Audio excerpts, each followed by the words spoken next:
আমরা পরিকল্পনা করার আগেই সবচেয়ে বড় একটা ভুল করে থাকি এবং শুরুর আগেই বন্ধু, আত্মীয়স্বজন এবং শুভাকাঙ্ক্ষী সবাইকে বলে ফেলি।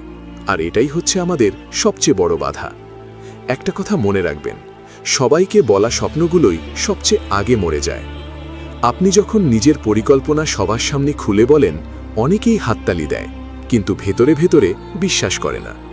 কিছু মানুষ প্রশ্ন ছুড়ে দেয়, কিছু মানুষ সন্দেহ ঢুকিয়ে দেয়, আর আপনার মনটা ধীরে ধীরে দুর্বল হয়ে পড়ে।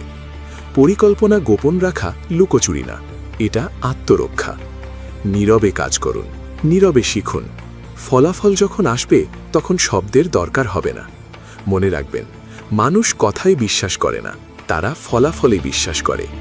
আজ থেকে কম বলুন, বেশি কাজ করুন, কারণ নীরব পরিশ্রমী সবচেয়ে জোরে কথা বলে।